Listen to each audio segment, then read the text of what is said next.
Hello, and welcome to our lightning talk, Open Test Banks in Practice, Comparing Student Success and Perceptions Before and After. I'm Caitlin Balgeman. And my name's Michael Slavkin. And we'll be going over our test bank process, results, and recommendations today. So at our small private institution, OER adoptions are starting to gain momentum. However, many instructors both here and at other institutions value the ancillary materials that traditional textbooks often come with. By creating open test banks for these textbooks, we hope to encourage OER adoption locally and more broadly. The process of creating an open test bank involves students putting themselves in the seat of the instructor. It also promotes deep engagement with the material and metacognition because students are thinking about the material in new ways and preparing to present the information to their peers via quizzes. Finally, test banks are a great way to give back to the OER community. We've benefited so much from the work of others, and an open test bank is a simple way to contribute. So here's a brief look at our process. First, instructors taught students how to craft multiple choice and essay questions, including how to create incorrect answers that would help assess student understanding of the material. Students were then assigned to create 8 multiple choice and 2 essay questions per assigned chapter. For the graduate level research methods class, that was every 3 chapters. For the undergraduate level cognitive science class, that was every chapter. The next part was data collection. Because Counseling 605 was a research methods class, they took the opportunity to practice their research skills by creating a survey about the process of student question creation for the undergrad class, cognitive science. The students provided unique questions, such as how writing questions for authentic classroom use affected students' perceptions of their own capabilities, as well as perceptions of their peers.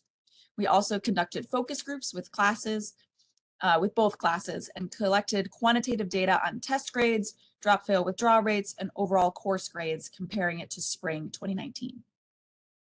From there, we collected student-submitted questions from the semester and are formatting them for import into Respondus, which is a software tool for creating and managing exams.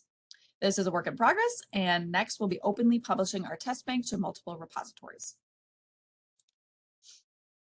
So our initial results generally demonstrated that students had the ability to create a diversity of questions.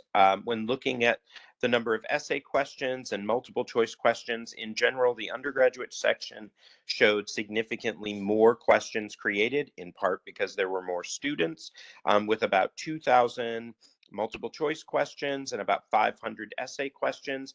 The graduate class was able to do just over 650 multiple choice questions with 75 essay.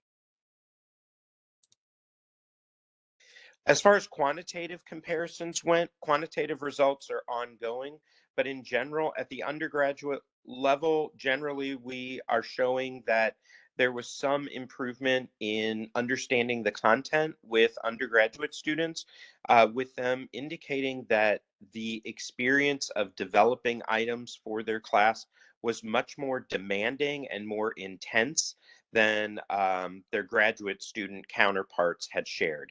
At the graduate level, we did not see a difference or discrepancy between those students that developed questions and those students that did not, in large part because there's not a whole lot of variability in grades at the graduate level. So as a result, we didn't really see the same differences that we were able to see at the undergraduate level.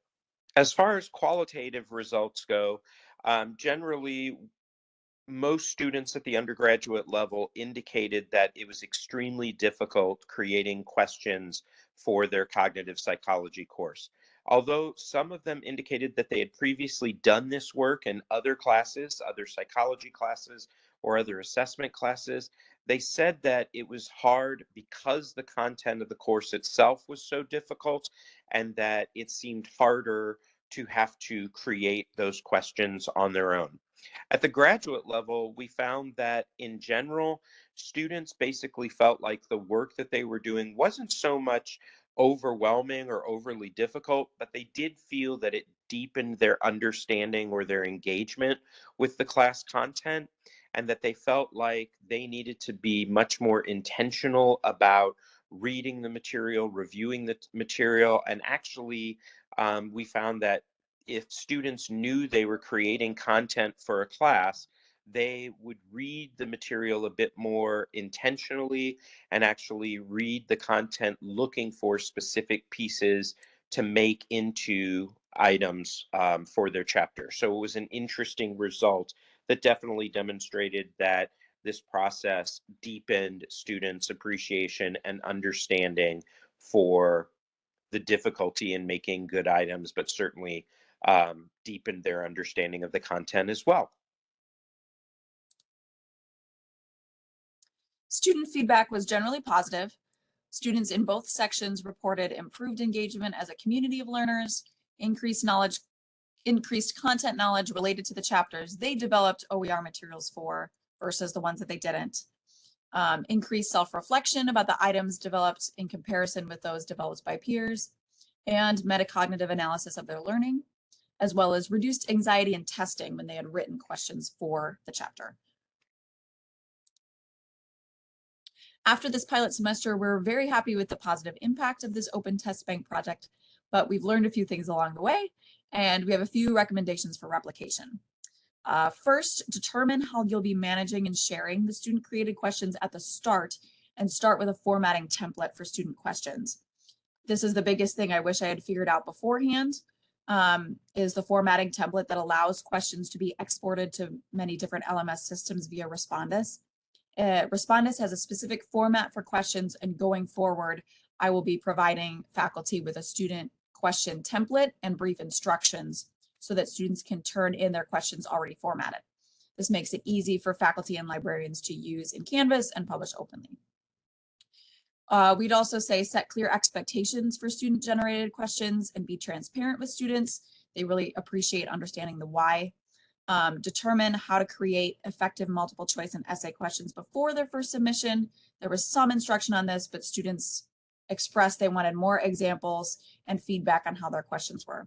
And finally, we recommend periodically revisiting question creation standards throughout the semester and creating time to meet with students for reflection and feedback. As far as our takeaways with the experience, I would say that faculty significantly appreciated the chance to develop items with students, for students to recognize just how difficult it is to create effective test items. Students did seem more appreciative of the hard work it takes to be a faculty member, which was kind of a nice result. Furthermore, it was really a beneficial opportunity for faculty and library services to work more closely together and to partner in such a rich way in exploring how OER materials and just how OER materials could be developed and how we could utilize these materials to provide opportunities to support other classrooms and other students across the United States and the world. Thanks for joining us today. Please feel free to contact us with any questions, and have a great rest of your conference. Thank you.